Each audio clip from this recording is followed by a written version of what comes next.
I know agenda Dan comment over there. All right. Good evening. I'll call the meeting to order, and Ms. Moppin's third and fourth graders from Benton will be leading us in the pledge. If I can have you all up front here.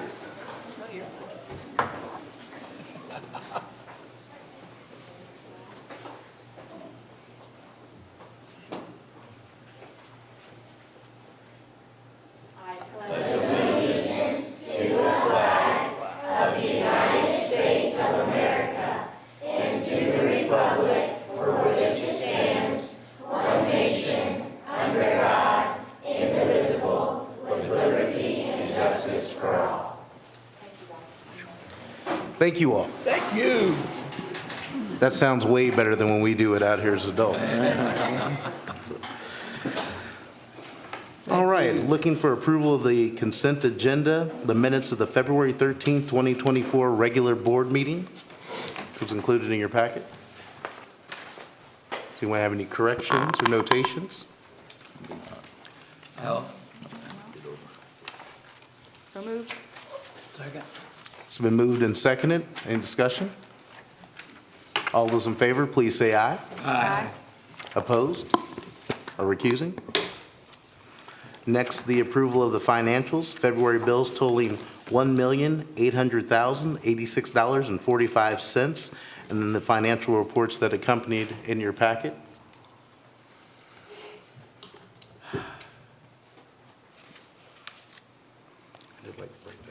Well, You did. I'll move it. second. It's been moved and seconded. Any discussion?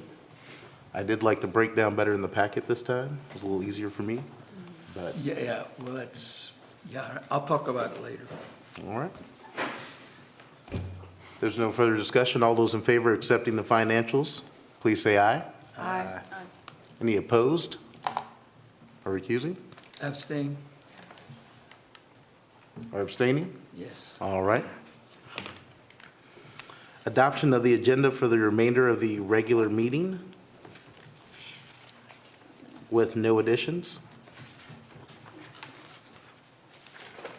So moved. Second. It's been moved and seconded.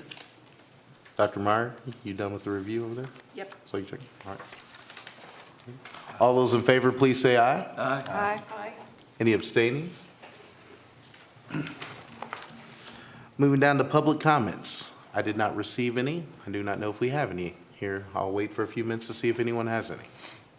Why are those people on? A few moments, not minutes.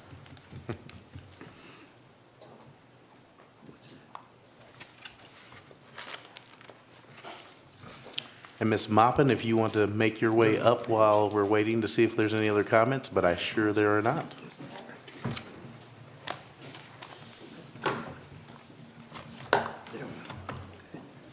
You're welcome to start when you'd like, ma'am.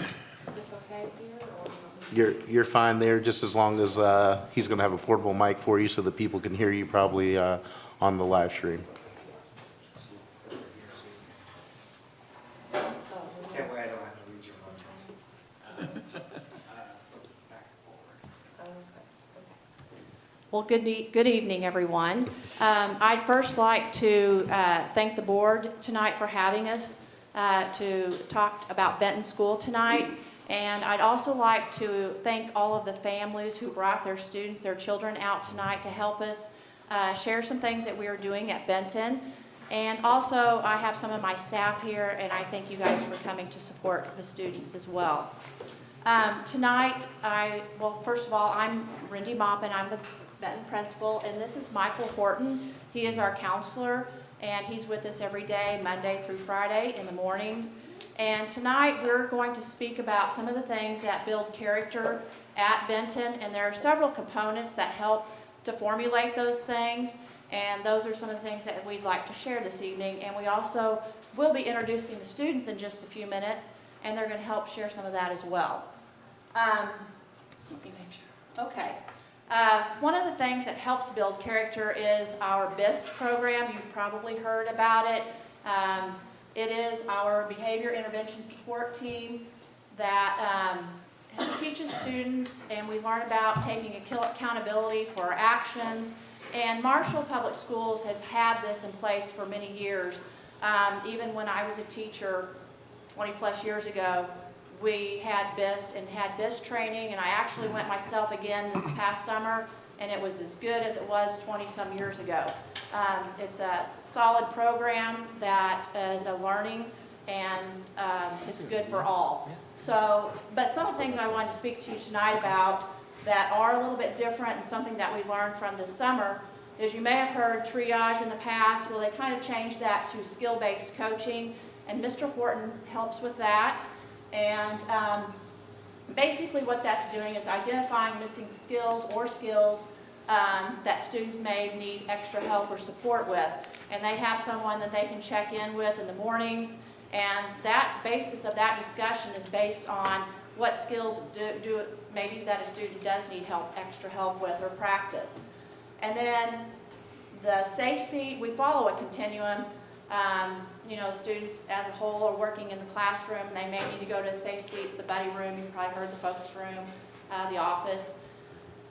Learning this summer, it was kind of a mind shift in thinking that this safe seat does not mean that you're in trouble. It's a time for you to stop and think, to stay in your seat and work, to be quiet, raise your hand to help, to get help if you need it. So it kind of is a shift, and it's a hard one, because I think most people think, oh, if I have to go to the safe seat, I'm in trouble. It's not, and we don't want students to be in trouble. We want to help them with the skills, again, that they're missing. So those were just a couple things I wanted to highlight about BIST that is new for us this year, and it's an ongoing learning thing that provides consistency and the language to help teachers and to help students ultimately. So I just want to mention that's one piece of it. And then at Benton, we have houses, and I'm going to let Mr. Horton speak to that, okay?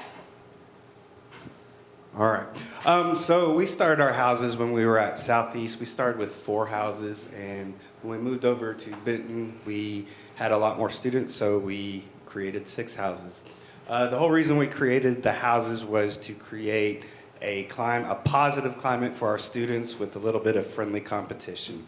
And what we did is we were able to take all our students and we're able to mix and match. So no matter what class you're in, whatever grade you're in, you're going to be able to get mixed in with another group of kids and kind of build that culture and that climate with other students and get to know them and build friendships that way. And all while you're doing it, you're trying to compete with each other and earn points. And so the students earn points through a multitude of ways. They wear bracelets. Sometimes they wear their house colors. If they're noticed being kind or respectful, they get points. They get points for completing their reading logs, for avoiding going to the buddy room, and also for 95% of attendance or better. So they're constantly earning points through the month. And once they get so many points, it's on a board for them to see every day when they come in and to see how the score changes. And so they're constantly asking me, who's in the lead? And you have to go look at the board. You have to go look at the board. And at the end of the month, we have an assembly, and the winner is announced. And so if you're the winner, you get some sort of incentive, whether it's a treat or extra recess. Sometimes they wear pajamas to school. So all kinds of different things that they choose what they want to do. So the houses we have are the Green Friendly Frogs, Red Caring Cardinals, Black Polite Panthers, Blue Positive Penguins, Orange Thoughtful Tigers, and the Silver Worthy Wolves. Each house has a character word, a color, and an animal to separate them. They create chants in their houses, so each house has their own little chant. They have hand signals. When we bring the kids up, you might see them demonstrating their hand signals as they do it. Something new we did this year was we created a monthly leader, which is almost kind of like a student of the month. So teachers nominate students throughout the month if they see them being kind or respectful, and then they vote on them. Because just because you're really good in your main class doesn't mean you're doing good things in a special or on the playground or in the lunchroom. So this way, all teachers get eyes on, and if you're really standing out, you're going to get those votes. So it's just a really great way to acknowledge and show our students off. So I think now we can have our students, if you guys want to come up. So, so what they're,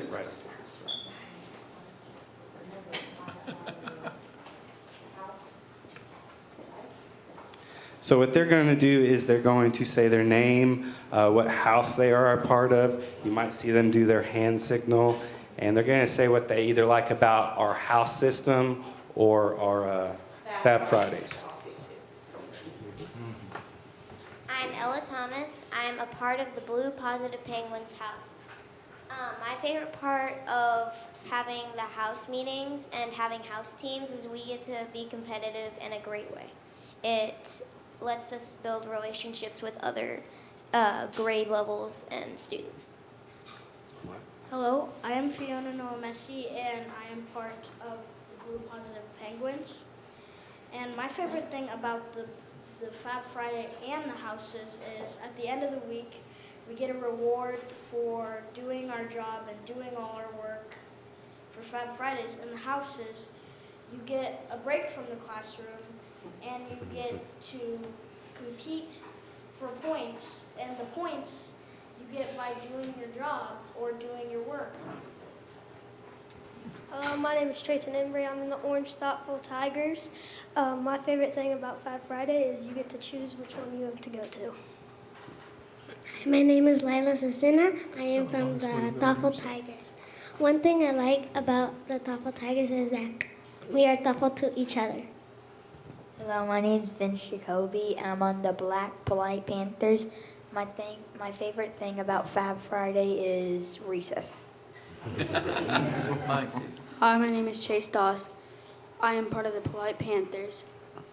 My favorite thing about Fab Friday is that you have to work hard and earn your way to go to Fab Friday and celebrate the last day of the weekend.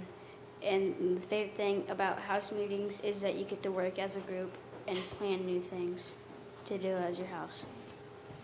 My name is Jacob Sullivan, and I'm from the Green Friendly Frogs. And what I like about Fab Friday is that you can have a break from school and work. Hi, my name is Bradley Garrett, and I'm from the Green Friendly Frogs. My favorite thing about Fab Friday is that you have to work for it. You can't just go to it. Hi, my name is Paisley Brashears. I'm on the Silver Wolves, and my favorite thing about it is that you get to go see other people and teachers. Hi, my name is Alexis Casillas.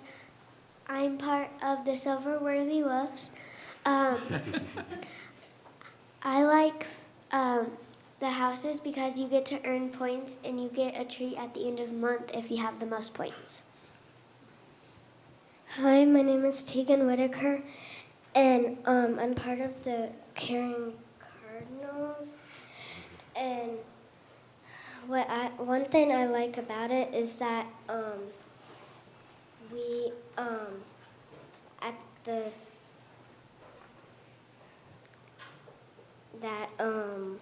we have a good team. That every team has. All right. Hi, I'm Allison Aguilar. I'm a part of the Red Caring Cardinals team. And what I like about the houses is that you could spend different time with different people and not be with the same classroom every single day. Some consistency there, isn't there? Great job, friend. Boys and girls, you guys did a fabulous job. We're going to finish up our presentation, but if you'd like to stand, or you can go back and sit down, okay? Hey, thank you.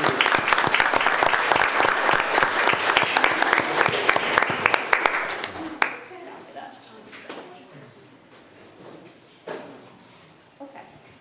Okay, the other thing we wanted to talk about is our kindness groups. So one thing we established is kindness groups where we basically I send an email to our teachers and I ask them if there's a student that they want to nominate to be a part of the kindness group that is demonstrating kindness, or maybe just a student that needs to learn about kindness and needs to learn how to be kinder. Some of the things we do is we go into classrooms. One thing we've done is we've given students bookmarks with kindness marks or positive affirmations on them. Sometimes they'll get a starburst. We've given things to teachers and pretty much everybody in the building staff. I know we've given out cookies. Sometimes the kids make little mini posters. We've done these big posters for classes where it's kind of like a puzzle piece and each student's name's in there with a positive affirmation just for that student, whatever the kids think that that student might need to hear. The other day we went out on the playground and we cleaned up the playground just to kind of take care of our school, so just demonstrating kindness and taking care of what is yours. So we do all kinds of things. It's becoming very popular because about every day I have a student ask me how you get into the Kindness Club, and I tell them that they need to talk to their teacher about it. So it's really a good thing. It's one of them things that has developed kindness throughout the building, and it teaches kids how to be kind, and our kids love it whenever the kindness group comes into the classroom because they think they're going to get something cool. All right. The students spoke about Fab Fridays, and I'm sure families know about those. But we have those scheduled for every Friday from 2 to 2:30. And the students do get to pick, they get to make a choice whether it's extra recess, bingo, arts and crafts, pounds class, directed by Mrs. Zank, a dance party, or finish and read. And so ultimately, everybody does have a choice. We've had 15 Fab Fridays so far this year. And students get to participate in Fab Fridays when they are completing their schoolwork and they stay in the classroom. So that's the motivator, and it's something that we do weekly, so it's out of reach for 1 week, they can earn it the next week, so it's not too far out for them. So this next slide just shows the data from our Fab Fridays that we've had so far. And our very first one was like 86, 87%, but it has stayed in the 90s, which I think shows that it's effective, and the students want to do those things, so it does help motivate. And with the teachers, we rotate on a monthly basis, and they get to try different duties with that, and have different experiences with the students. So those are basically the components that build our character at Benton Elementary. And when Mr. Horton brought on the houses, it was pretty cool. I learned about it at a conference that I had gone to, but it gets the students to see other students within the building. And that's probably one of the most exciting things to see, is even when we meet on a monthly basis and we hold an assembly or a house meeting, the students sit in their houses, and their students are always so excited to sit with their friends that they may not see at lunch or recess or have class with. So it's been very positive, and I think overall, these things are effective in helping students to be kind individuals, to be responsible, and ultimately it helps with their learning and having fun at the same time. So, Board, do you have any questions for us? Okay, I want to thank the families again for bringing your children out. I really do appreciate it. And students, you did a fabulous job tonight. I'm very proud of you. Yeah. I did tell them they were free to leave. Understandably, I was going to suggest that, but I'm glad you. Well, thank you, Board. Thank you guys so much. Thank you. Appreciate it very much. Thank you. Thank you. Thank you, kids. Thank you all for coming tonight. Now we're going to take care of the other business that is far less exciting, so. Thank you for coming. far less exciting, superintendent's report. Okay, Body bye in before the you go. flesh. I miss you, boy. Let's see, Chris. It's just Tuesday. Fab Friday's a long way away. Thanks for helping us out. All right. Thank you all. Here comes some more. Ready for now. Thank you.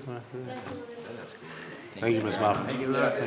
No, it's okay. Thank No you guys problem. very much. Thank Great you job. all. Thank you. Thank you all. Good job, Randy. Good job.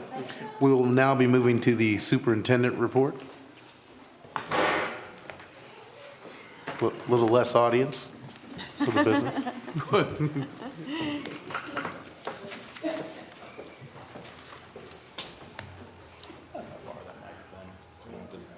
That's gonna be a tough act to follow there, boss. I know.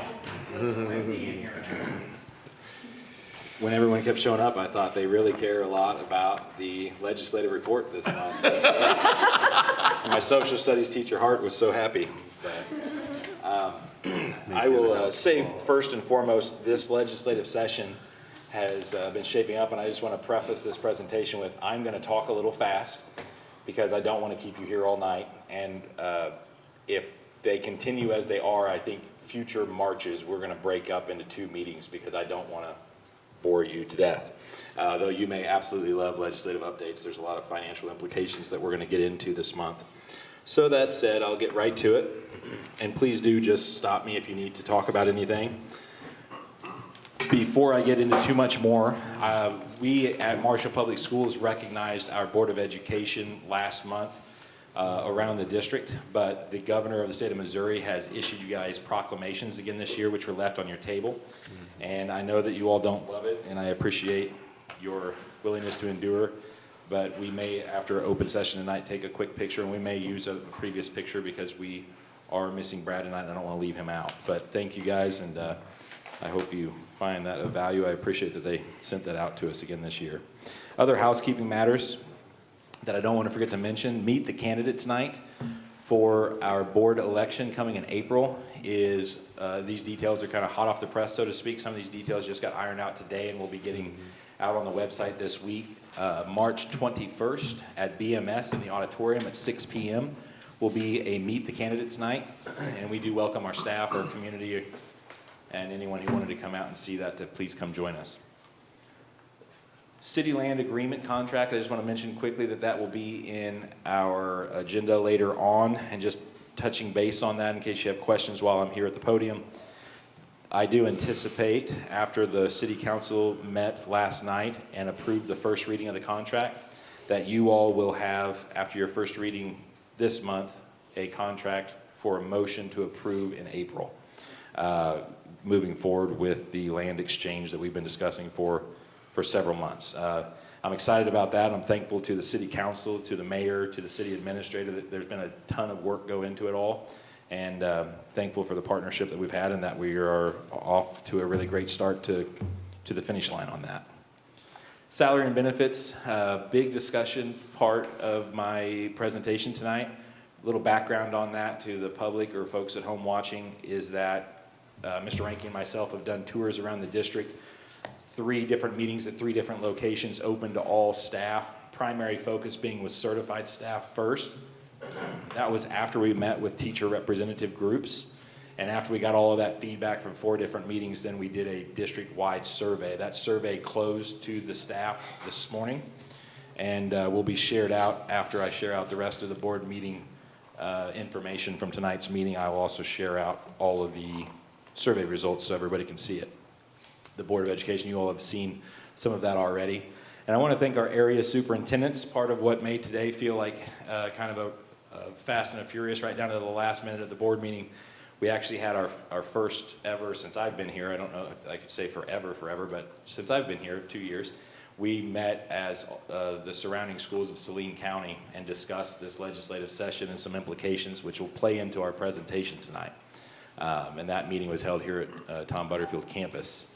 Lastly, it's in our old business and will be discussed, but tuition reimbursement. The Board of Education approved for MPS last year that the concept that we start offering tuition reimbursement. The district has a grant that it received for this year to go forward with the first ever tuition reimbursement opportunity, where our staff can apply for and receive up to $9,000 for tuition reimbursement, which is a recruitment and retention tool. And that is, when I send out my staff report on this meeting, we will be sending out the documents that you all approved last year and rolling out the first one. And that's also going to be part of my budget discussion later.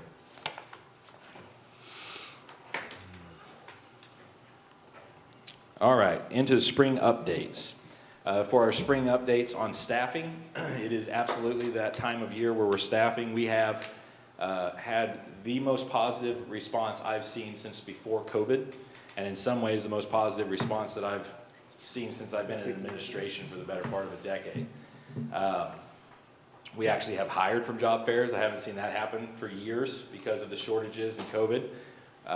We As you all know, the board approved, and I thank you for that. We created the human resources position with some of our recruitment and retention grant, and that brought us the position of human resources, and our secretary to the board, Ms. Reno, who has just about completed her first year anniversary with the district, been kind of a whirlwind. But in going into this first hiring season with that position, it has really, really been impactful. In terms of what the state defines as highly qualified staff, since COVID, we have had people that were long-term subs or not fully certified in positions due to lack of better options, and they've done a great job, and we appreciate them. But I'm really pleased to say that we have numerous positions that we are filling with certified staff that we have not been able to do for years. Science and math is still a struggle, but I'm really, really pleased with how that's going this year, and grateful to Ms. Reno for her work. In July of '22, by contrast, when Mr. Rankin and I came in the door, we had 55 open positions in this district, classroom positions still. So I'm pleased to tell you that that's getting better. I'm not going to say it's easy or perfect, but it's better, and I'm appreciative of it all. I won't get into geofencing at great depth, but another thing that we'll talk about more next month is geofencing and how we're trying to really market the school district. The Board of Education received a preview of a video, and I'll talk more about that next month when you're not as sick of hearing my voice because of a long report. So, but it's an exciting opportunity we'll get to later. Now we're going to get into the budget stuff, what you've really all been waiting for all night, I know. A little bit of a preview for anyone who's not looking at it in color like it is on the screen or at home. This is a real sticking point that I stuck out separately because I want you to remember, if nothing else you remember about the budget message as we talk about it the next couple months, is that we have what I'm going to just call the COVID effect going on with our budget right now. And it's a two-pronged oddity that I hope we never see again. And that is that we have money, just like the state of Missouri has money. We have some surplus money, but it's one-time money. And I'm just going to emphasize this bottom right-hand corner. You cannot use one-time money for every year needs. And that is the biggest piece of the COVID effect. The other thing that's the COVID effect is, as a result of COVID and stimulus, there has been inflation, as we're all aware. And projections for inflation last year were that revenue sources, taxes, would slow down. At the local level, and for Marshall Public Schools, they did not slow down as quickly as we projected. So you're going to see this oddity, I project, next year, that at some point during next school year, we're going to say our reserve is a little higher than we have thought. Our current reserve is a little higher than we thought. It's a good way to err, as opposed to, whoops, we have less money than we thought. But the problem with it, like the state of Missouri, is it's one-time money. How do you spend it responsibly and not end up in trouble? So that's going to be something I talk about more through this message tonight.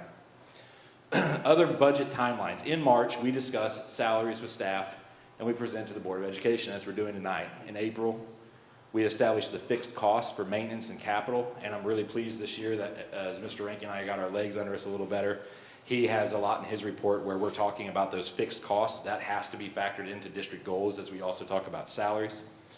And our April budget preview with you all will include salary schedules, et cetera, and we're just going to keep dialing this down, which is part of why I think I can go so fast tonight. I'm not going to read all that stuff. Multiple sources of revenue, where the money comes from local and county, state and federal, some of it's duplicate. And all of those funding sources get impacted by what's going on in Jefferson City, among other places. This year in Jefferson City, as much as ever, there's some really interesting things going on. And so I'm going to jump right into the bills and just go right on through. Again, stop me if you have questions. But Senate Bill 799 is the #1 concerning bill to public education in Missouri this year. And the most likely, according to the educational lobbyist for MASSA, Scott Kimball, to pass. It's passed the House, it's in the Senate, and it is regarding assessed valuation of vehicles, boats, and other personal property. So when all of us pay that personal property on those things each year, which is hard on us as individuals, ultimately, however, it's the way that schools, fire, and ambulance are funded. This is a proposal to deal with the state's surplus budget, which is more of that COVID phenomenon that we're dealing with. They're proposing that I think it's at 12 years, I won't get into the details of the bill, but at 12 years, we significantly reduce what we charge people for those vehicles. As individuals, we would all love it. I've calculated, based on what the state's recommended, the low and the high end of what the possible impact of that is, and I'll just cut straight to the average possible impact of Senate Bill 799 to Marshall Public Schools, which is the most likely bill to pass, would be $486,000 next year. That's the first of a few. And don't let this scare you. I'm going to explain why this isn't worth being scared over. But if you put that into $45,000 salaries for teachers, which is, you know, ballpark average without benefits, that would be like 10 teachers. That's a very impactful number, even though we have a large budget. That's not going to happen to us, but if you measure it in teachers, which is the way I like to talk to politicians in Jefferson City when they propose this kind of legislation, it really gives it a face, I feel like, that it deserves. Very quickly on this, because it's really just hit my radar this week, Senate Bill 797 and 732, two versions of the same bill, expansion of vouchers, long and the short. If there's going to be an ominous bill, a bill that gets pushed through the very last minute with all the stuff plugged into it that they couldn't get through on other bills, this is likely to be it. And in short, it seeks to take more public dollars and put into private hands, private schools.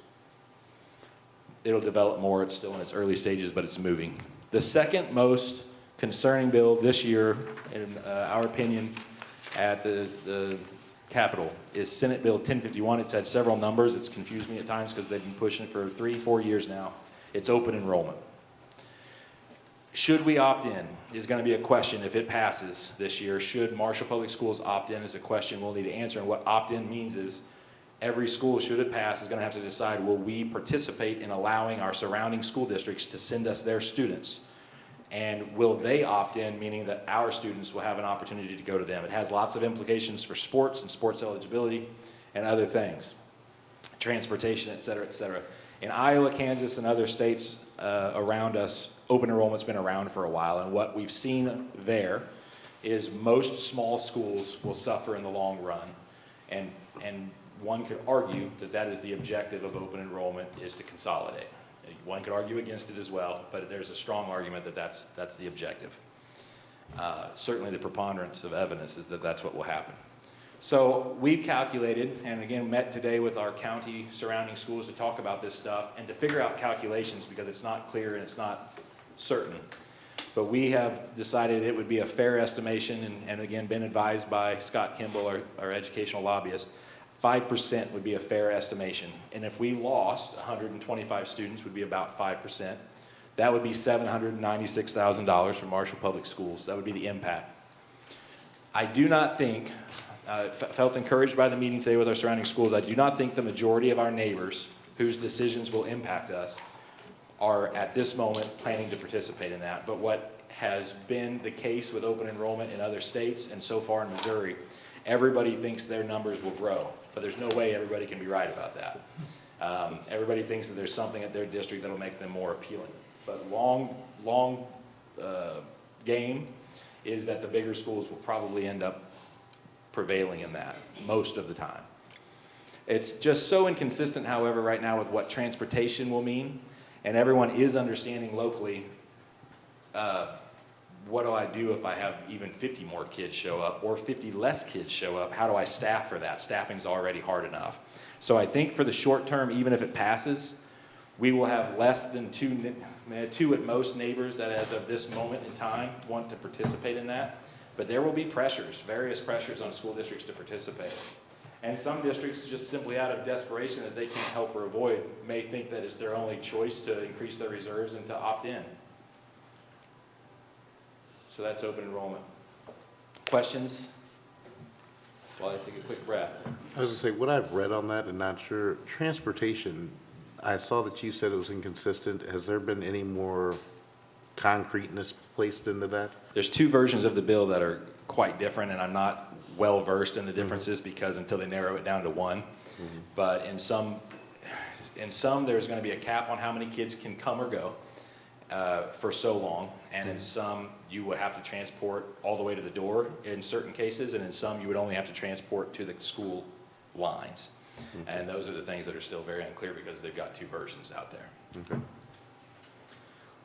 Legislative update on Senate Bill 190, and I'm almost finished. I thank you all for your patience on this. It's really important stuff. Senate Bill 190 passed a year ago, and it reduces taxes for seniors, which if we're a senior would be, again, personally beneficial and understandable. However, again, when it comes to our budget, there was a lot of things about that bill when it passed that wasn't clear to people, like how far back can you go? The exact age, I believe, was not even clear, though it is defined by law what constitutes being a senior. So there is another bill, Senate Bill 756 this year, which is seeking to clarify that. And a lot of counties are holding back, I think, to see what happens with that bill and to see what happens in Jackson County, I think it was St. Louis County, Camden County, and a few others around the state that have already done this. But this can be put on the ballot by county commissioners and by signatures. It can go on the ballot. So I do not anticipate that that's going to happen in Saline County next year, but it could, depending on this other legislation. So today we talked about how are we going to calculate that? Because it is pretty much impossible to get at not only just how many people would qualify as a senior citizen, but also how many own their home, how many own their vehicles, what do they cost, how much, what's the exact impact. So a lot of discussion today, a little guidance again from Jefferson City, from our lobbyist, and our area around Saline County has decided to calculate the impact of that at 15%. It is absolutely not a science, it's more of an arbitrary number.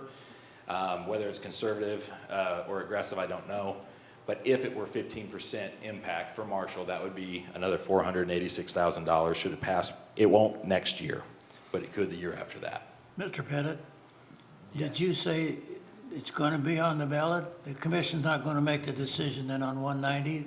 Not as they see it at this moment in time, no. Not this year.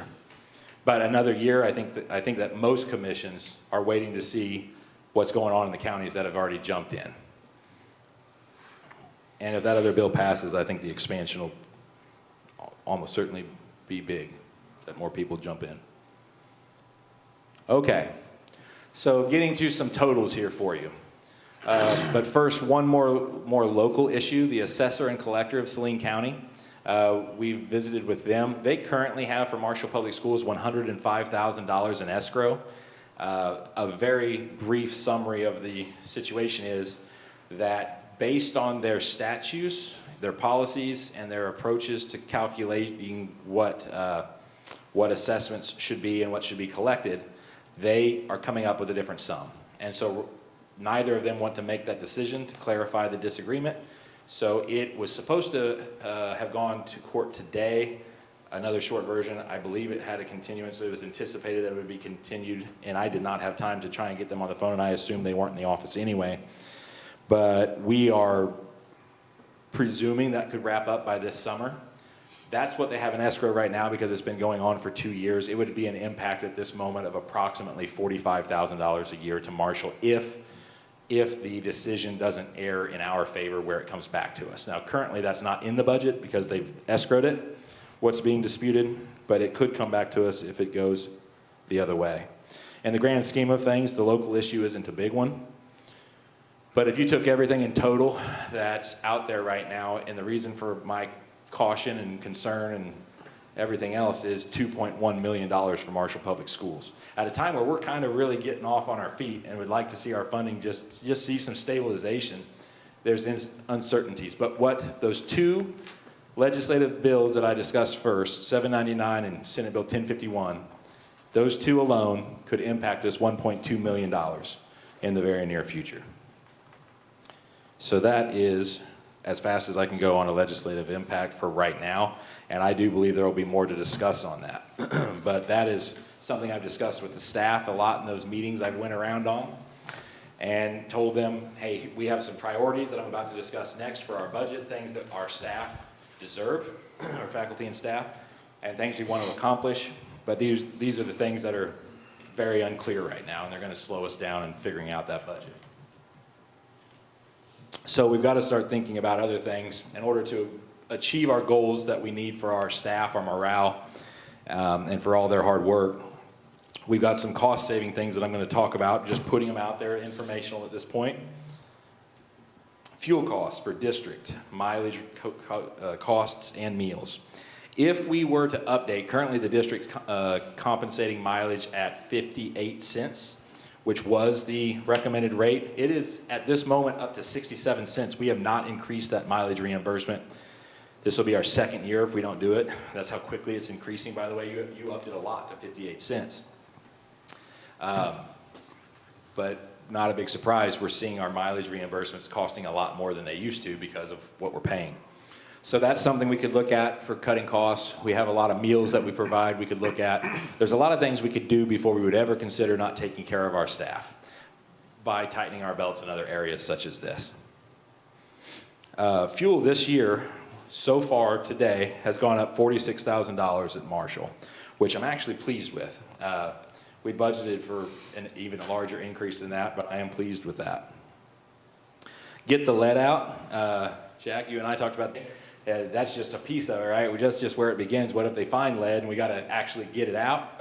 What does that cost? Unfunded mandate, that's $40,000. So we have all these things going on that we have to take into account. And we have another cost-saving idea, which hear me all the way through because there's actually a silver lining to this one, but it just sounds really awful first. Listen, I don't know if that's the right one. We could talk about if we have to tighten the belts, increasing that pickup radius. This year, we went to 1 mile pickup radius on our buses. Nobody loved that idea. It was a tough adjustment. We made lots of exceptions to take care of people with hardships who needed those exceptions. But if we kept elementaries at 1 mile and took middle school and high school to 2, I believe there's some things that we could do. Looking at the check marks on the right-hand side, we could, nope, sorry, that's not correct. We could, if we did that, first, the silver lining, we could separate secondary kids and elementary kids on buses because we'd have less students on the buses. And I didn't put it in there, but I will say verbally, my hope is that we could do some universal bus stops so that kids don't have to literally walk 2 miles to school, but that maybe a block and a half to the community center, where a bus would pick a whole bunch up at once. Now, we wouldn't get reimbursed for that, but we'd be giving them a ride on cold days, rainy days, without them actually having to come all the way if parents were at work. So there is a positive to that if it's decided. And other things we could do is reduce our mileage reimbursements with school vehicles. Something we've been moving towards this year, and we're finding it cost effective so far as compared to just paying mileage reimbursements, which are hard to predict cost of. And our social work team, who steps up in a lot of ways, helping us out with continuing with getting students qualified for free and reduced lunch, or sometimes providing rides to kids who have hardships and need help. Those are some ideas that we've had. So I would look to those things before I look to not achieving the goals that I've discussed with our staff. And I know this is a lot. I appreciate your patience. Like I said, next year we're going to separate this out so I don't have to talk so long. I really thank you for that. But I want to get it out there for our staff to hear.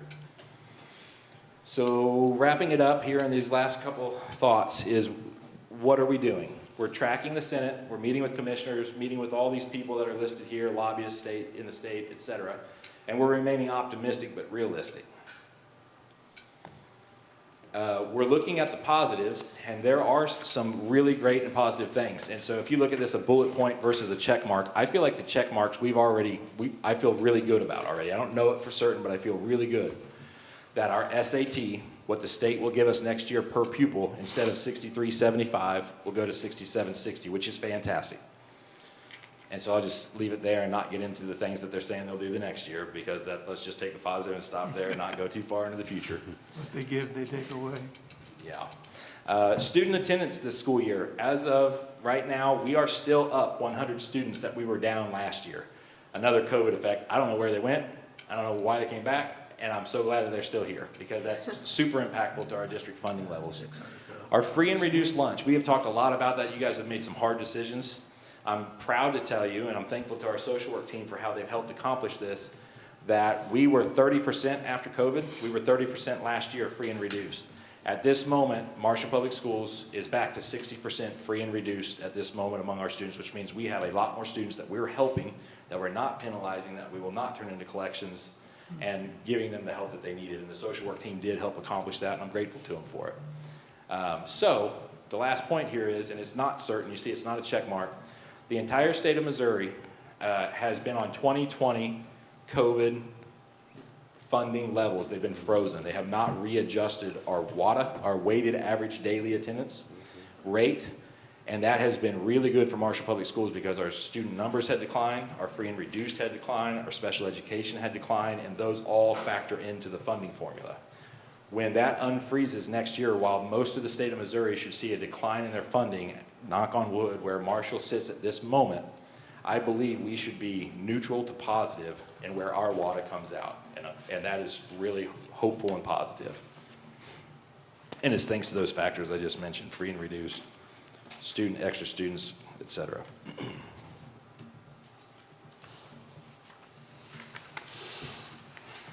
Other positive impacts, insurance. Big part of what David has to talk about this evening, and our insurance committee, who's worked very hard since October, is that if the Board of Education approves what they're going to be recommending, the district will save $270,000 with regard to what it's currently spending for insurance services without sacrificing quality, which is very important to note. The employees themselves directly, if they all stayed on a very similar plan, should we make this switch, the ones who are paying extra to get better insurance above what the district provides, those employees will save directly $107,000, just worth mentioning, and Mr. Ranke will mention it too. Those things, check marks, because if we do it, it's going to happen. And we'll have some one-time money to fill some gaps in funding, both from COVID and perhaps from the switch to insurance, if that's all board approved. Now, the teachers, mostly the certified so far, have weighed in on things that they value. The response has been pretty positive into these next couple things, and that is first, certified budget priorities. We hope to replace the current base column with the plus 11 column, and that graphic you see in front of you is zoomed in on the teacher certified salary schedule. On the far left, channel A is where we start hiring teachers and what they get paid. We have 3, I believe, teachers on that column currently in the whole district. So the proposal is that we compress the salary schedule and make channel A channel B, essentially eliminating one column. Everybody on A would move to the right, everybody on B would still get their step, and our next hope after that, priority-wise, it'd be very nice to then add 1% to that base and roll it through. These things are not certain yet, but these are the goals that I have and have worked out through these conversations with our certified staff. Does that make sense, how I'm describing the graphic?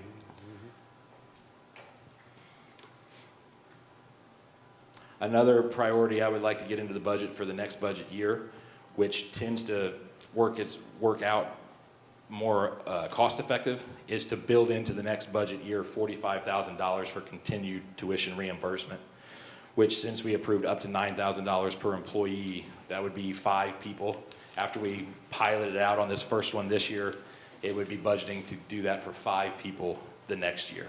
And it will be, I think, a powerful recruitment and retention tool for staff.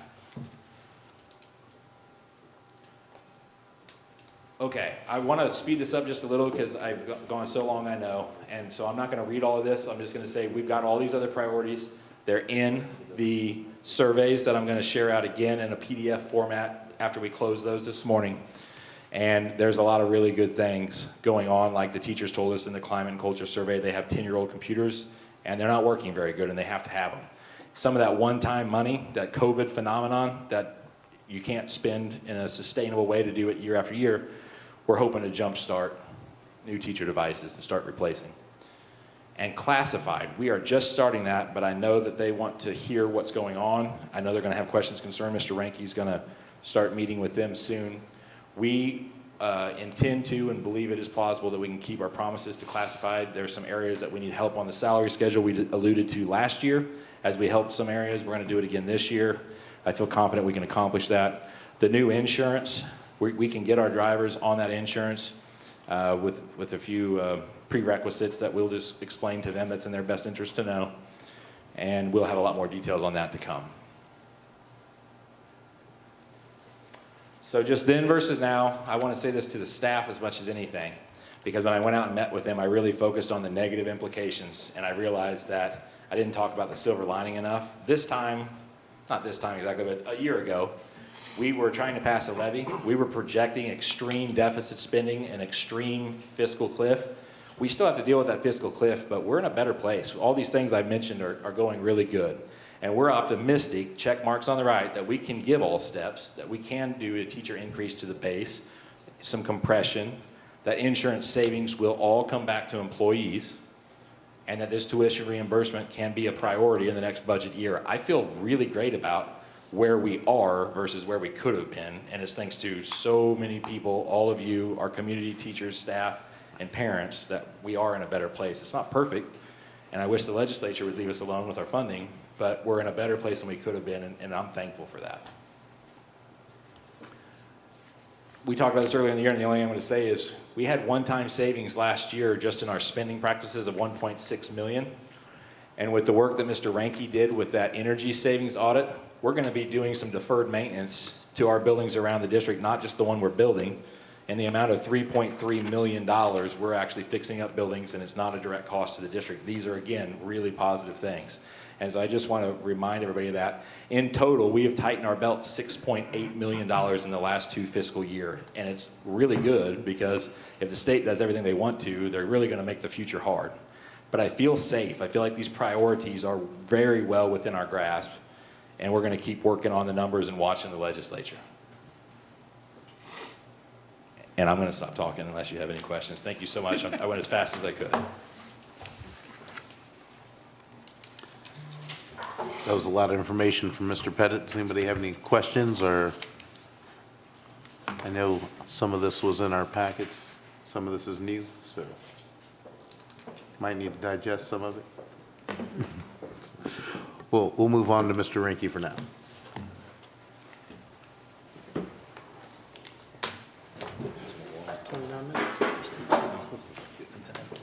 Like we need a dinner break.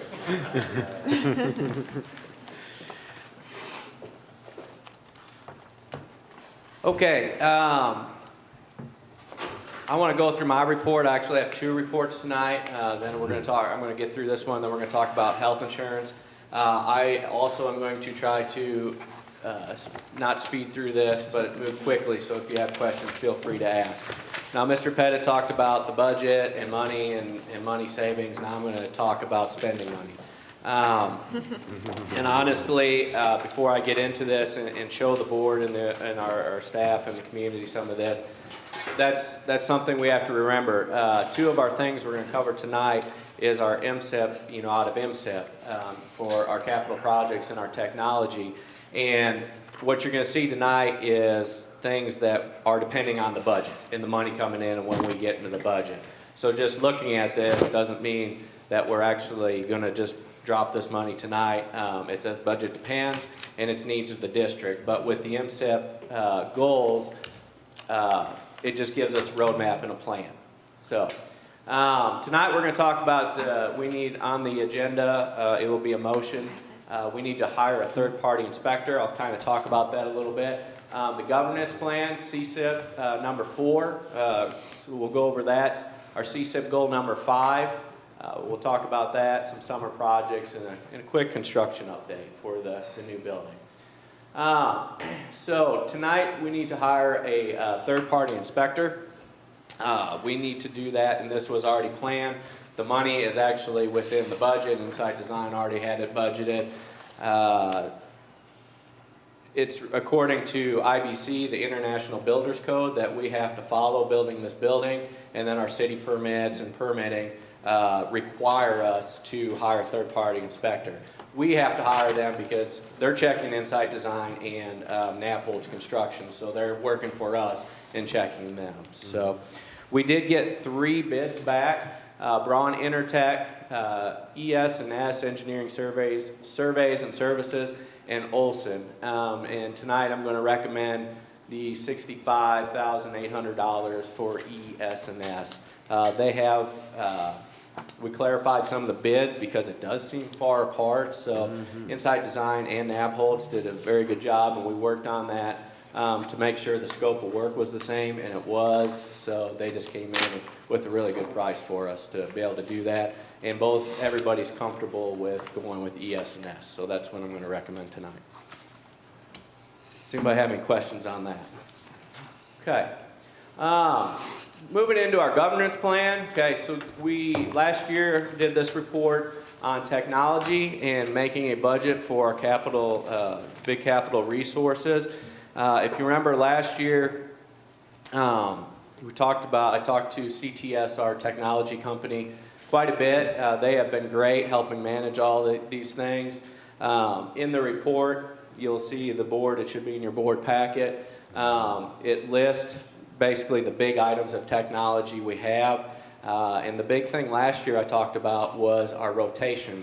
Marshall Public Schools is a Google school, has all the Chromebooks for the students, went one-to-one, and we needed a plan to start replacing those, or we weren't going to be able to be one-to-one anymore. So we did that. We budgeted the money, other things. It's worked out, and I'm going to recommend that we continue to keep doing that. So here's some things that came out of this, talking and working through our plans. I'm going to recommend that we continue to budget $25,000 to $45,000 to keep replacing our servers in our buildings. And this funding, we can also use E-rate funding for this that we talked about, hired a new consultant last time. So some of this money is grant money. Last year we budgeted $50,000 to start replacing our teacher computers. I'm going to recommend we really need to get on a rotation and up that funding, and this is kind of the big area that we really need to look at our budget and see if we can put some more money towards. Right now, if a new teacher comes in, we're just kind of piecemealing teacher computers together. I truly think we need to get on a good rotation by building or campus and really start updating our technology for our employees. So I would recommend $125,000 this year, buy approximately 100 window machines for our faculty, and get on a 6-year rotation by our building and campus. This year we would start, if we do this and the budget allows, we would start with the high school and career center 80 building campus. I read that in your report. I was curious, what is the amount of machines that we actually have? If you're talking about a 6-year rotation and 100 machines, are we talking about really 600 machines across the district, or, I mean, which is? So we actually have, and we're trying to cut down, so we have about 1,000 window devices right now, which is a lot. And that's, so one of the things with 1,000 window devices, we do not have 1,000 teachers, of course. Right. So they're very scattered around. And we are trying to narrow that down, because for those 1,000, you're still paying licensing, and you're paying this, and you're paying this on all those machines. So when we kind of get this new game plan of rotation, I believe it will allow us to narrow that down and be able to keep track of our machines better. Thank you. Yep. Continue to budget that $24,300 per year. We still have computer labs throughout the district, and that will help us continue to update those. Students use those for testing and different activities. And then continue to budget for safety and security, expanding our security cameras. We did some work this year. I think we still need to do some work next year. Our controlled access points for our doors to continue to get Marshall a more consistent way to enter the buildings, and that is safety security for emergency personnel. And then our vape sensors that we are trying to get throughout our bathrooms in our district. Also going to recommend, some highlights is to continue that $150,000 like we did this year to continue replacement of our student Chromebooks. That's approximately 500 machines. We would put 100 into the elementary, and then continue on. Our 5th graders coming up would get those, and our 9th graders into the high school. So our 5th graders, 9th graders got those this year, and they should continue to take those up next year in the rotation. We bought a lot of these Chromebooks with COVID money, Yep. and we've got 3,000 of them, Yep. and now what we're going to do is start rotating them out and replacing them. All right. Yep. Because they're about 5 years, they're done. Especially with students using them. Yeah. Right, yeah, and Google has a really good way of the licensing. About 5 years, the actual device, a lot of times 5 to 7 years, they won't take the licensing anymore, so. $61,000 for interactive boards per year and $8,400 for projectors on a 5-year rotation throughout the district. So I know that was a lot of information. The board, there it goes. You have this in your board packet to review, and this looks like a big number for technology, and it is actually bigger than last year. But what has happened is I'm trying to put everything together for the board to be in our governance plan. So a lot of this money, most of this money, the district is already spending. A big chunk of that is $190,000 for district licensing. That's your internet things, which E-rate helps take care of some of those things. But you've been doing it for years. It's just now putting it in the governance plan. So it's going to reflect a little bit higher. But the big one to budget a little bit more money on for next year is the teacher computers. Okay. Does anybody have any questions on technology? And it's a first reading for you guys to look at. So, May I just piggyback, Mr. Ranky, that I don't know how many, I'm sorry. I'm glad to see it tie back into the MOSEP program, or CSEP is what we're calling it now. Yeah. All that work we did on that crazy thing and it disappeared, and I'm glad to see it's back somewhere. yeah, it helps, and it just helps us get, as a district, have a plan. It also know, makes what we're sense going. to see all things coming together for, I've been on the board a long time. And half the time, this stuff never made sense before, David. I appreciate it. I really do. Well, thank you. I would reassure our staff that are seeing this too as we go in, and I think it's so timely that you got to talk about this capital at the same time you're talking about salaries, but you all approved a few months ago that software inventory, and this is exactly why too. That is a lot of money, and we've got to track it, and I want the staff to know that that's why we're going to be requiring a lot more rigidity in our protocols and how we track it and hold people accountable for it, because it's expensive. It's literally at the cost of their salaries if we aren't responsible for it. So I just wanted to say that. Being facetious, whatever happened to pencil and paper? I think that's a longer discussion than the time we have, Jack. I even went past that, Jack, when I was teaching, and I've been around a long time, so. Anybody else? Okay. I'm going to move on to our governance plan. Our second part of our governance plan, this is CSIP goal number 5, proactively budget for major capital expenditures. Now, don't get this confused with our long-range facility plans that we are going to be talking about in the next couple months with Insight Design and Aaron Hardy. Those are bigger, longer range, more facility-wise. These are things that we would like to try to budget for. I don't know if we can budget for everything. We will see. But needs throughout the district. Some of these came out of our SAC committee, our Superintendent's Advisory Committee. Some different needs that teachers brought up and some faculty, and I agree with them. So we put them in here to try to get a plan.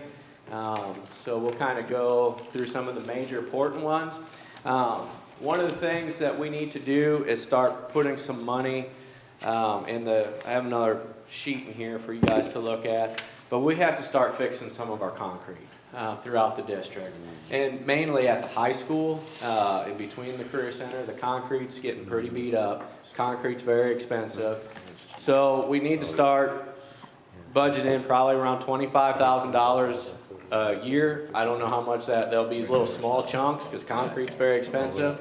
But I believe getting into it, our maintenance could probably handle some of that. And talking to Mr. Bethel, I think we can give it a try, and he's got some good concrete guys on there. So, the high school bathrooms is a priority I would like to really try to get done this summer. Now, this is something that our maintenance people can also do. It's just bathroom stuff is expensive. Sinks are expensive. It's just expensive. They did get a nice paint, and they're going to get ceilings with Navitas coming in. So putting in some different sinks and then dividers and doing some work in there in the high school foyer. Would like to get that done. Finish some flooring in the high school. Of course, after last summer, or was it last summer? 2 summers ago, the high school got all the VCT planking throughout the high school. There are some areas, few rooms in the foyer that I think we should get done, so we will budget that. Continue to update some of the flooring here on the Butterfield campus, including this floor, and then putting some VCT over in some of the admin wings. Reseal the parking lot and Circle Drive at the SCC. We did this parking lot last year. I think that's the next one it needs to get the asphalt. Resealed and restriped, and I'm still waiting. I estimated that number, still waiting on some bids on that one. We need to work on safety lighting throughout the district. And this is, crosswalks and parking lots. There's some places over at Spainhauer parking lots that we can update. Need to work on some lighting. One of the big concerns that I'm going to work on is the crosswalk by Beaker. We need to get some more lighting there. And there's just some different other places I think we can increase that for not a lot of cost.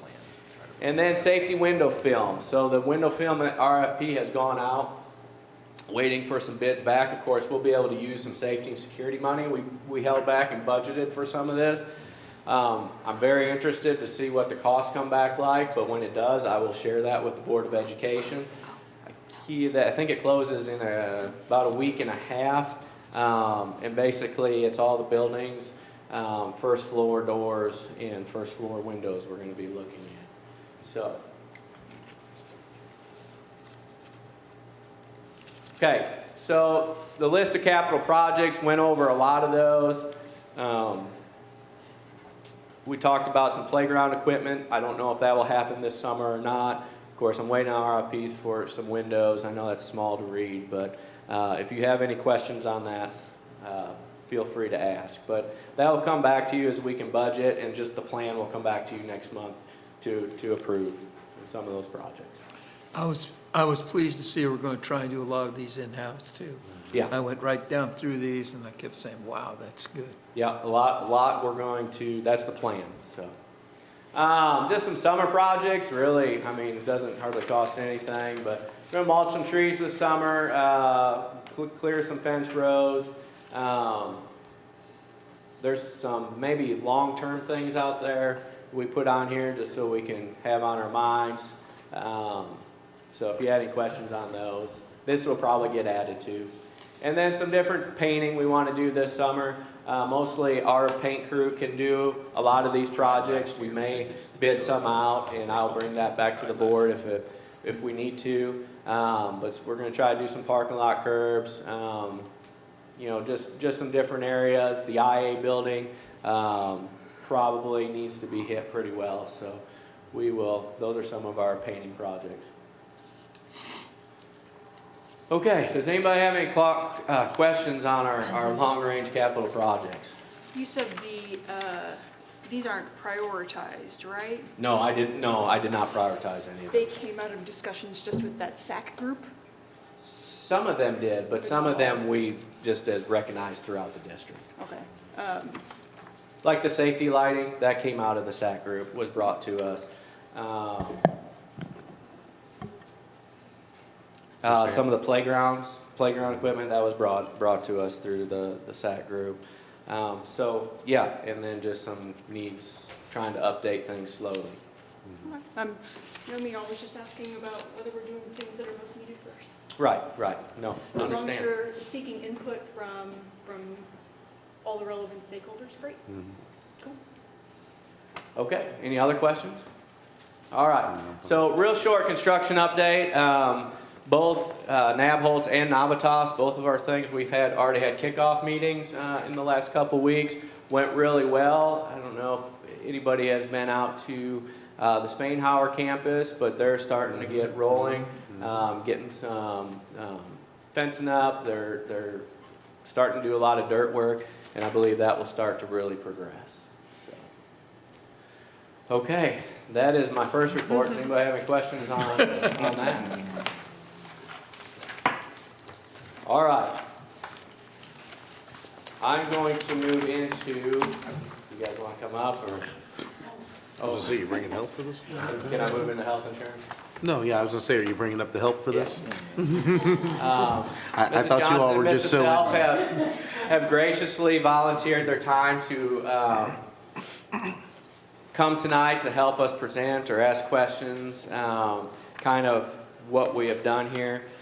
So moving into the health insurance, and then we've kind of let the board know in the last couple months that this was something we were looking at. Okay, I'm gonna go, but you guys gotta help me with questions now. Okay. So we started this last October. I'll get to a timeline. We kind of felt there was a need, and even listening to our employees, had several, actually when we first got here, almost 2 years ago, ask us about health insurance and where we were at as a state of a district. And you know, this was something moving forward. We tried to look at it last year. I think that the timing was a little bit off. There was some things I learned when you can request numbers and things. But this was, you know, and I'm just going to say the community and our staff, as far as what we can do for the district, I'm also an employee of the district. So this was very important to me also.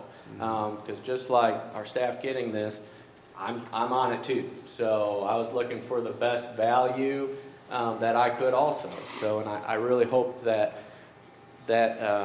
goes down to all of our employees. So one of the needs was looking at it and talking to our employees. One thing is they really want us, or the Board of Education, to continue to fund the insurance, especially on that middle plan. And it's important. We were going on a rate that I believe was going to be unsustainable to do that. We were at a 5.5 increase last year. We had another 5.5 increase this year from our current broker and provider.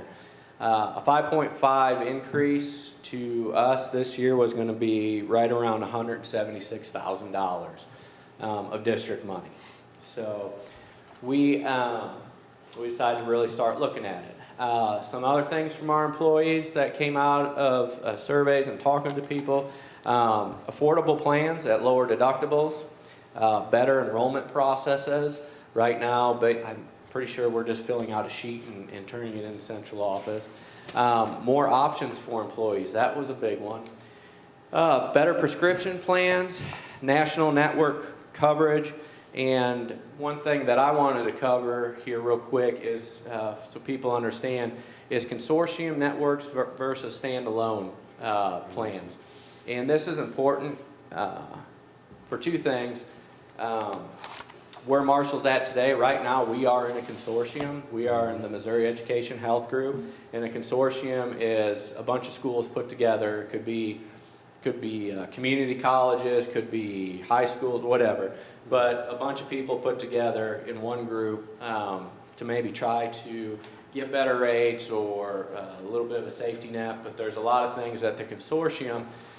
They don't go shopping as much, number one, and number two, any savings you get goes back to the consortium. It doesn't go back to the districts. So there's negatives and there's positives to this. So I will get into that here in a little bit. All right. So we had 16 health committee members. I hope they didn't mind me putting their name up there, but I thought we had a really great representation of the district. Mrs. Green actually joined us for the big day, which I appreciate that. And then most of the members were able to make the two meetings we had and give a lot of input and information throughout the interviews. So a quick timeline, we sent out an RFP, request for proposals, from several different brokers back in October. Those came back on November 10. We had our first committee meeting, and we actually interviewed all the brokers on November 29th. And that was a long day, but we had a really great turnout, and it was very informational for everyone. Through those then we waited for rates to come back. And usually those come back in January, February. I think people did a really good job getting us rates back, or proposals. And then we decided to narrow it down, and we decided to bring 3 brokers back. And I'll get to the brokers that put in.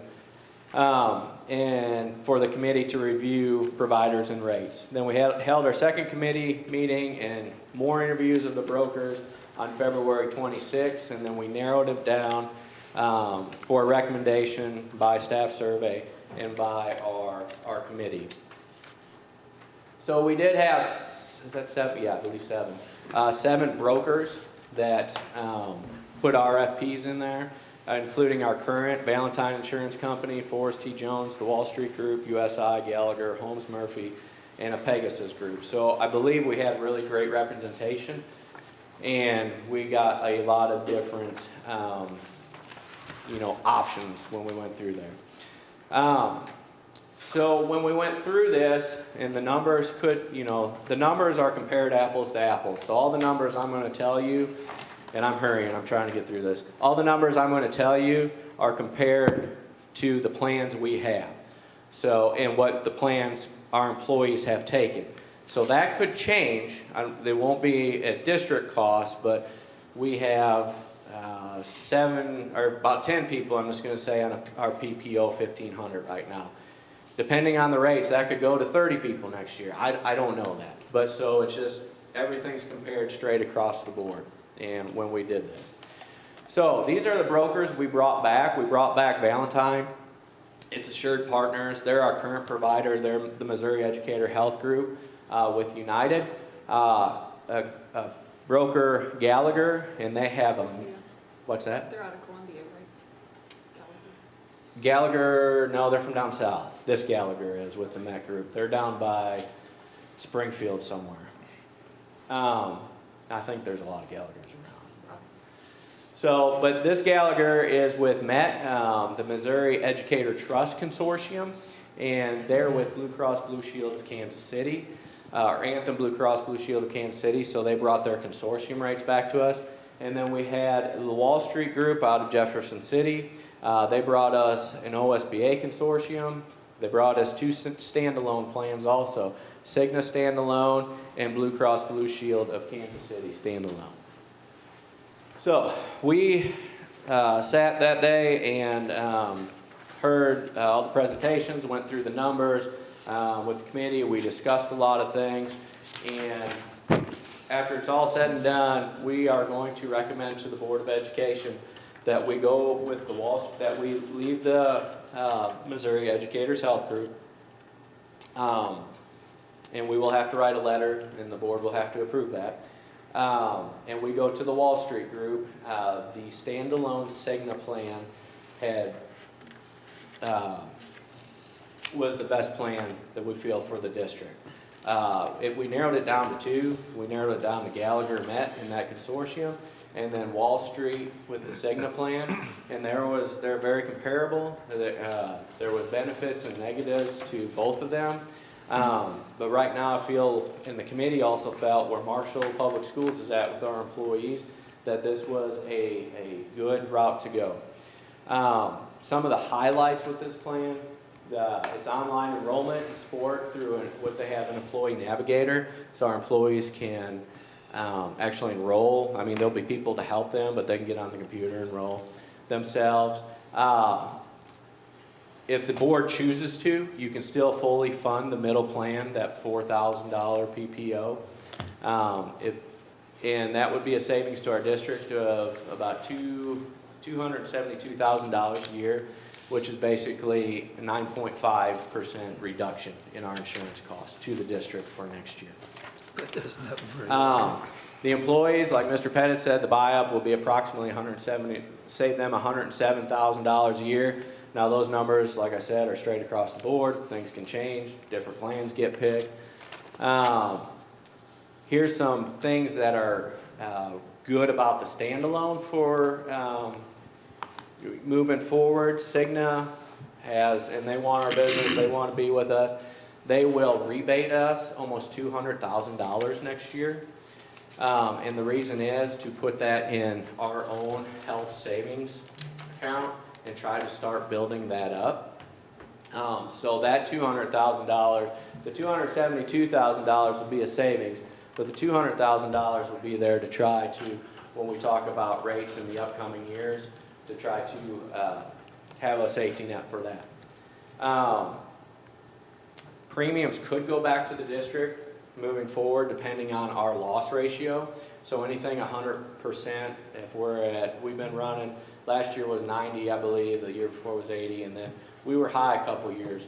But But what we can do is any savings come back, like we're at 90%, 5% of our total premiums will come back to the district, and we will put that back in that health savings, or kind of our health savings account for the future of Marshall Public Schools. They also will have $15,000 a year that will go into our wellness incentives, different things that we can do for our district. And then our HSA contributions for employees that choose HSAs, they'll increase $175 a year for employees, which doesn't seem like a lot, but it is something. So, moving forward, our next steps, if we choose to keep going with this, which I feel is a good recommendation, we will have to officially leave the Missouri Education Health Group Consortium. Then we will notify the Wall Street Group, and they will bring back expanded plans for review for you guys to approve next month. There could be different options we can look at and do. Like I said, you approve those next month. Then they will start sending out information to our employees about Cigna, the changeover, the process, introductions to the employee navigator, dental, vision, life insurance plans for review, which was important to the committee, and we did look at all those also. And then they will come in and schedule time this spring, to sit down with employees. Hopefully employees choose to take that time and sit down with them to look at the different plans and get educated. So that was a lot. There was a lot to the committee. I appreciated everything the committee did, looking through this and having a representation of the district. And they did work hard going through all these numbers and everything. So I will open it up. You guys have anything to say? I just wanted to say it was a really, really neat way that it was handled, how Mr. Rickey and Mr. Pettit were able to bring us who we needed to hear from, and we weren't afraid. I don't think anybody on the committee was afraid to ask the hard questions, and they really did come back with some great answers. And then things that we were kind of on the fence about, wondering about, they took care of it. When they came back, they had answers. So I was just really impressed, and I loved how we could meet, go talk to our teachers in our building, and then come back and share that with each other. Oh, well, some of them are worried about this, and we just talked about it. I just felt like it was a really neat way to hear from as many people as possible. And this is, We haven't had that recently in the last few years. A committee that we've actually gotten to be able to have input on the insurance. It's just been so late that we've gotten the information that we've just had to go with whatever we have in front of us. So it was quite an eye-opening, and it was a good experience to be a part of. So it was. Thank you for allowing us to do that.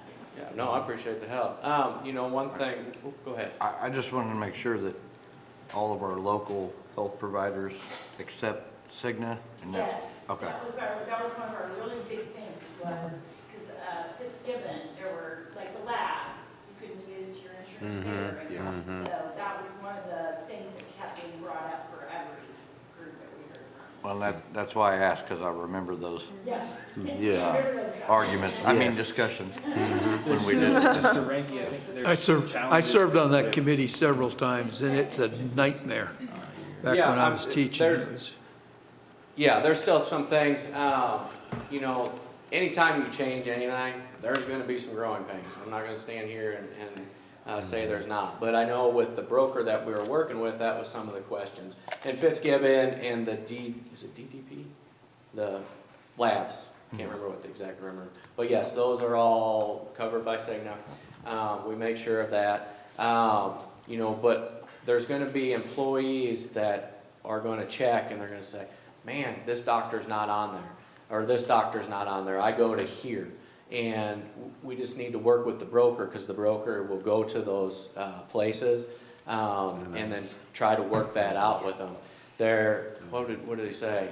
In some of the transitions they've done, they've only had one or two that they could not get in the network, and those doctors didn't take insurance anyways. Exactly. So, So there's definitely, if one of our employees is struggling, that's what the brokers are here for. We're gonna go to them and work it out, and there's gonna be some growing pains.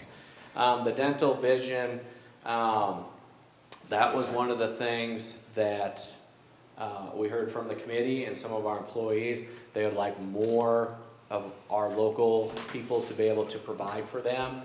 That is something that we have rates back that they're still working through. Some dentists don't take a lot of health insurance anymore. But we're working through that and to make sure that we're hitting our local providers.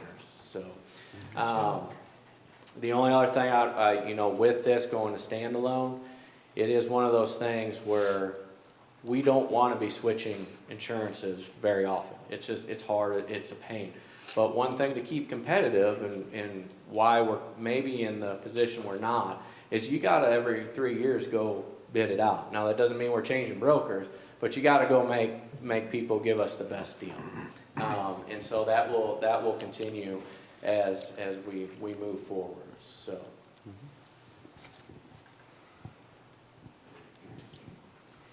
Good job, people. Listening to me talking. Does anybody have anything else? All right, and those rates will come back to you, and I put some information in your board packet, but those rates will come back to you next month for approval. I'll say something really fast on fleet excellence. Thank you. Like 1 minute. All right. Thank you, Mr. Ranky. I know in the state board that I sit on, leaving consortiums is a very big topic, and it is something a lot of districts are doing because of the cost savings the districts can be able to find. So it's a little more risky because you're kind of out there by yourself, but it shows that it sounds like there's some reward that we're going to be able to get out of it. And I know insurance has been a high priority since I've been on the board for the last 6 years, and keeping that there. It's also a great retention tool. I'm sure Denise can go out and sell that at fairs too for us, that says, hey, we're paying insurance, come on down and see us. So. That is one thing that CTA has definitely always wanted, is fully funded. So that way, we know salary is comparative to that, but if the insurance is fully funded, then we're not losing if we have to pay out of pocket. You're not out of pocket kind of with that, so always looking at it that way. Thank you all for seeing it that way too, and explaining it to some peers who may not, so thank you. Go ahead, Mr. Pettit. So on the agenda next is fleet excellence, but to conclude the insurance thing, I'll say just if you didn't catch it, the basic, almost exactly, the last 2 years worth of insurance increases have been rolled back effectively. And that's huge, and the quality has not suffered, and I think that's amazing. But an underlying theme, and I didn't speak to investment opportunities and things next year, but there's going to be education opportunities to maximize insurance, education opportunities to provide for investment opportunities, the tuition reimbursement. I believe these are things that our staff want. Our surveys were overwhelming that they say that they want it. And yeah, it's certainly a recruitment and retention tool. So shifting from that to our Fleet Excellence Award, our transportation department didn't necessarily want to come in and hear this enthralling presentation tonight. I don't know why. And I didn't feel that they should have to, but they again got the Fleet Excellence Award. And I just want to brag on Craig Thompson and his leadership, his group of guys that are really like a family out there that work hard together. Mr. Ranky and I both agree 100%. We're super thankful for their leadership, their experience, and accomplishing this is not easy. So kudos to them. If you see them, give them a pat on the back. We're excited to give them some better opportunities too, and hope that they like it. 100%. 100%, yeah, Fleet Excellence. You can get it at 90, I think it is, if I recall. They got 100%. It's incredible. Thanks for reminding that. And Mona has worked hard to frame these up, and we're just starting to try to publicize ourselves. I'm trying to not drop them so she doesn't have to do it again. But we're wanting to really start kind of hanging this sort of stuff up, and not advertising per se, but just showing our pride. And so we want to start recognizing. We've asked Craig to start bringing these over, and he hauled it over in a truck, all the Fleet Excellence Awards that they've got. And we're going to put that up so that the community, when they come into our building, can see it. And kudos to them. Really proud of them. That's all. So not to string this meeting out even longer, but how do you earn that? It comes down to Inspections? It comes down to inspections of the buses annually, which they do schedule. Okay. But they crawl underneath there and they will check for hairline cracks and suspension, inside of the dual tires treads to see if they're wearing unevenly, kingpins, Yeah. which I don't even know where the It's a kingpin tough is. inspection. And 100% I've is been in pretty a awesome. district with 15 buses that despite try as they may, they could never get 90%. And to see Marshall with all these buses, it's just incredible. Vincente and Fred and all those guys, they work their tails off. I'm really proud of them. They're great guys. Craig gets angry if one bus fails. He does. And he's been that way for years. One bus fails and he's, I was in a meeting in Warrensburg 2 months ago, and they pulled up in a little trailer from like the highway patrol department, and the guy gets out and he pushes a jack out. Oh, yeah. And he's literally jacking up buses in the middle of the parking lot to crawl up underneath them and look at things, yeah, so. and I mean, it's the highway patrol that does it. And Yeah. they, Yeah, they schedule and one. highway patrol, no, DMV inspectors, that, yeah, they're tough. I think they schedule one and can have annually 2 unannounced, where they'll Yeah. just roll in, pick They one just- on the lot and go, and so it's not something you put on a show, a dog and pony show, as they used to call it, for like evaluations. You gotta consistently take care of things. They do a good job. I believe we have one more discussion from Mr. Pettit and Mr. Ranky on number E, new construction and local bids. You gonna kick it off, or you want me to kick it off?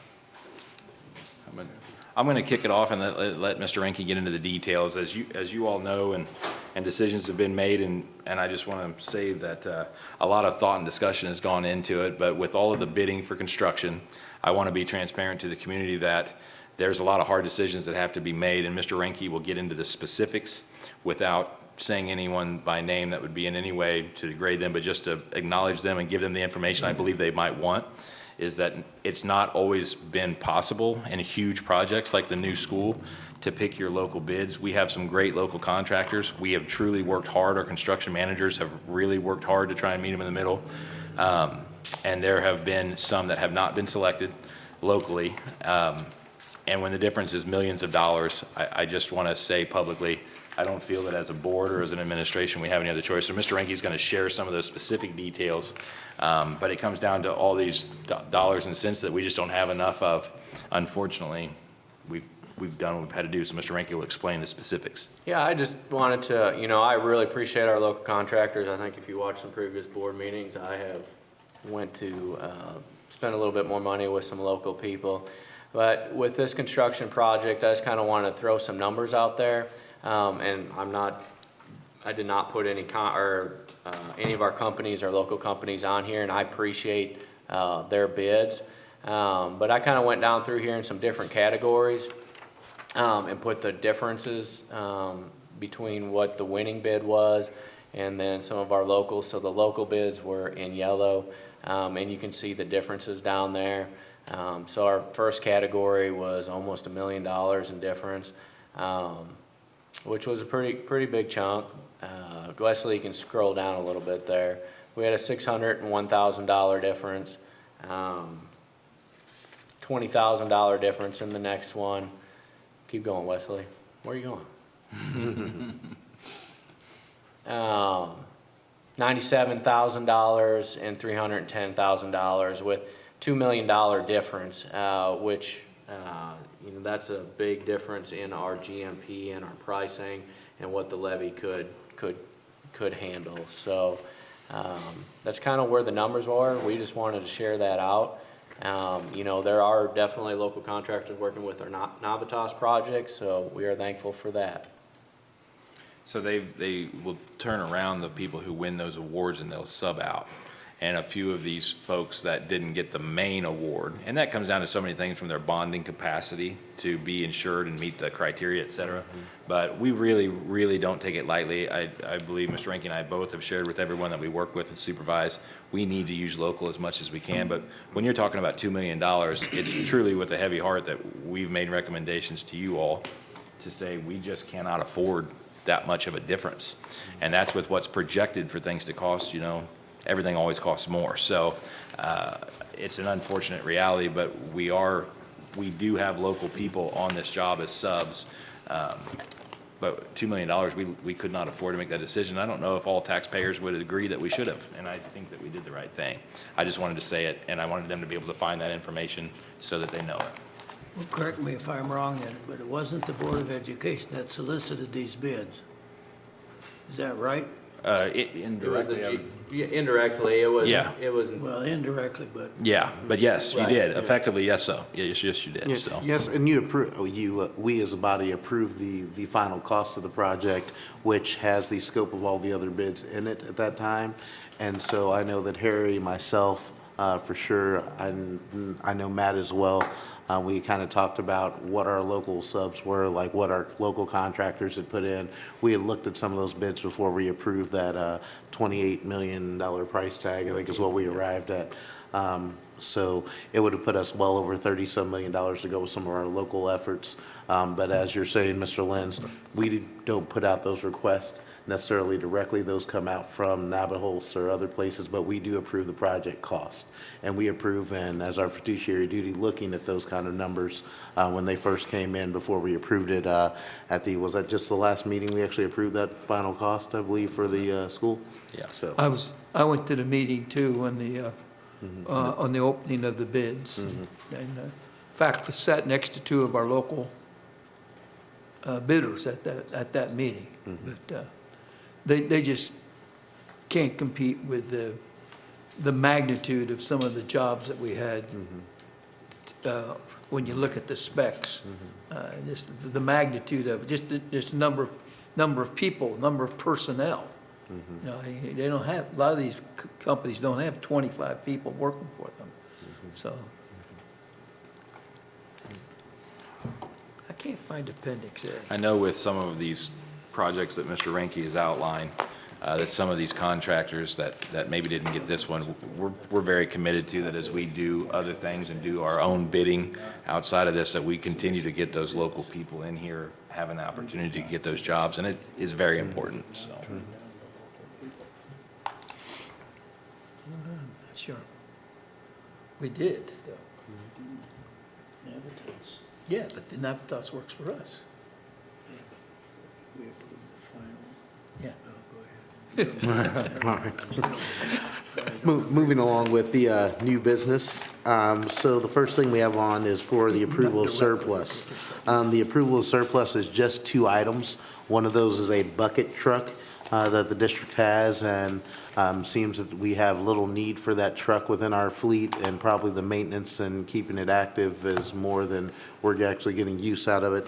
And then the other is the trailer that's next to Beaker Middle School on Vest Street, which many of you remember had some damage done to it and has just kind of been used for some storage, not student use for a while, and looking at actually selling that off and removing that from the property on that side. So.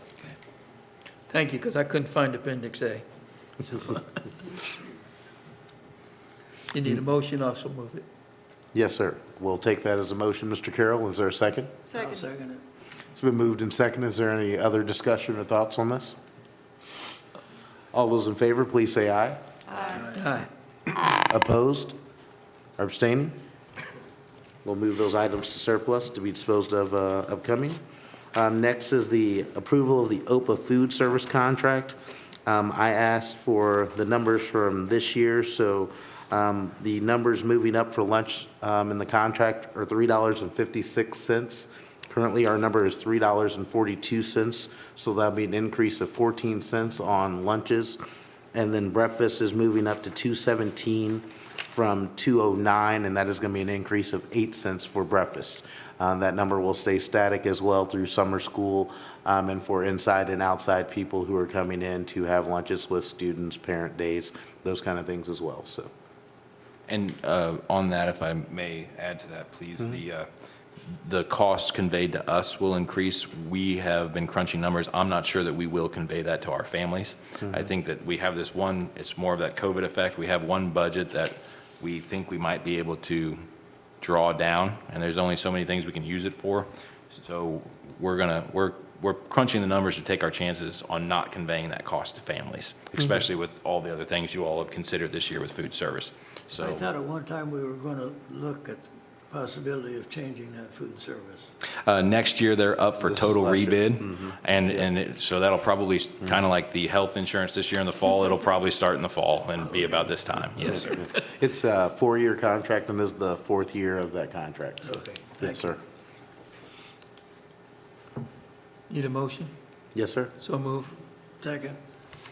It's been moved and seconded, and as Mr. Pettit said, the families may not feel this difference because we do absorb the cost of some of the food cost daily as it goes out to our students, because we want to make sure everyone is fed within the district well. So, all those in favor? Aye. Aye. Opposed? Or abstaining? Motion passes. Third-party construction inspector. So I read through this like 4 times. Because there was a page and a half from one person, and there was 15 pages from another bidder, and about 10 from another bidder.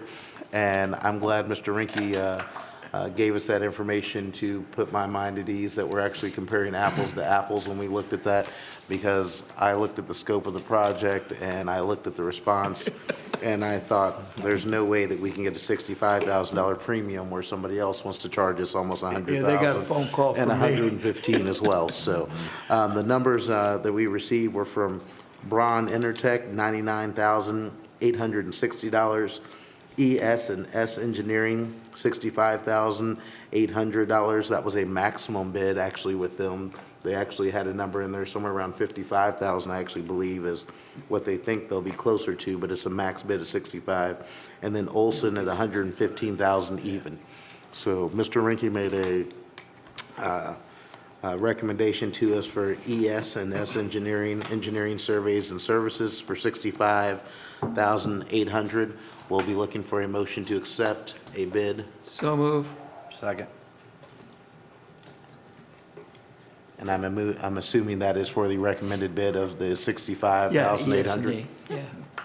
Okay. They got phone calls from me when I went through those pages too. So. All right. It's been moved and seconded properly. Is there any more discussion? All those in favor, please say aye. Aye. Any opposed or abstaining? Thank you. Next is for the SUI financial software. I discussed that with you all last month, and forgive me as. Oh, that's right. That's the financial software that saves a lot. It doesn't rise to the level of requiring a vote, but it's the backbone of all spending, and I just thought it didn't feel right. I felt like I'd like to ask for you all to approve it.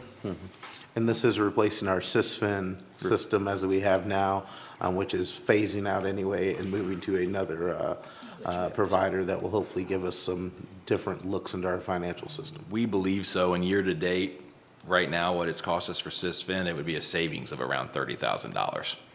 And it can't be any more difficult. It can After only be your better. report, that would be nice. Yes. He's promised me that these reports will be better. I promise you they can't be any worse. To be clear. Unlike me, Jack is not up for reelection, so you're going to have to hold to that promise for sure. So, all right. I'll make a motion to accept. Second. All those in favor, please say aye. Aye. Any opposed or abstaining? Then there are going to be some first readings. I'm going to read through those. The Phase 1 job descriptions that were in your packet, it sounded like, by what I was reading, there will be about 3 different phases of those as those come out. Looking at our governance plan, or CSIP, goal number 4, technology capital projects, which was a first reading that Mr. Rinke outlined for us as well as the capital projects tied back to our governance plan, CSIP, goal number 5 as well for a first reading. Underneath old business, tuition reimbursement, which is something I know that the board has been very supportive of looking at what we could do to help our faculty and to give some more incentives towards recruitment and bringing people here. The city land exchange, which Mr. Pettit also talked about, which was passed, thank you, through the city last night on a first reading, and seems to not have any real issues kind of going forward, hopefully between the two of us, and we finally have ironed that out. He plans to bring that back to us in April for a final vote. The leave policy, which had a first reading to it, I understand that there was a consensus met between Mr. Lenz and Mr. Pettit, and looking at bereavement, also some of the numbers that came back early out of our survey was that I believe it was around 1.7% of our staff felt of an increase or change in bereavement, which is a pretty low number. So they were definitely tied to looking at their days being used for other means and measures. So I think we'll be able to get through that as well. And then some other policy revisions that were in your packet, as well as also some information and a matrix or two that was from MSBA kind of outlining a little bit of that policy. So Are there any questions or thoughts on those? A lot of reading. Not a reading. May I say with regard to the leave to the staff, I kept that separate from the policies because I have not sent that to MSBA yet. Now that or should I receive input from you as a board, I would like to take that back to the staff for more input. And then ultimately, the cost impact is going to be the deciding factor for some of that. So it's far from really being with all the rest of the policy. It's a want, but it may have to take a back seat to the priorities that the staff have outlined for salaries and benefits otherwise. We're trying. I'm going to keep trying, and I think it's possible. I believe the board, looking around as always into making sure our staff have the most input that they can have. Absolutely right. And driving the things that affect their employment as best we can allow those to be within our cost factors. So The I'm best sure you have the retention blessing. you can have. So, Especially if it comes down to, if the staff feels pretty strongly that they want to have their leave days not separated out into sick and personal, then, teachers I know from Wentzville to, well, here in Marshall, say the same thing. They want the same thing. That sort of, being treated like the adults that they are, and not just saying, well, but for these bad apples, we now will micromanage your leave. So if it's at all possible, I think the staff have a point. That's all I've got to say about that one. I agree. All right. Well, this has been the last full meeting for Dr. Meyer, and hopefully not for myself, but we will see what happens in April. So if there's anything else you'd like to say, or I don't know if you're planning on being here next month. Absolutely. I would never miss my last meeting. All right. Well, then we will move on to next month to talk about that when you're here. Sorry, what? I said we'll move on to next month then and give you a chance to talk You'll next month. need to come back then. for my last What am I- meeting the year what am I gonna next say? year I will, too, will you? Gary. What am I gonna say? I don't need to All say right. anything. I'm good. So, on that note, I'd like to thank you all for lasting with us out there, Ms. Braden, Ms. Michaels, the press, through the long session of the evening. And we will be adjourning to closed session to speak about lease, purchase, or sale of real estate, hiring, firing, or disciplining, or promoting of particular employees, not classes, scholastic probation, expulsion, or graduation of identified individuals, preparation for negotiations with employee groups, specifications for competitive bidding until approved or published, individually identifiable personnel records, performance ratings, or records pertaining to employees or applicants for employment. So moved. Second. Starting with a roll call vote, Mr. Carroll? Aye. Aye. Aye. Thank you all. We will move to close.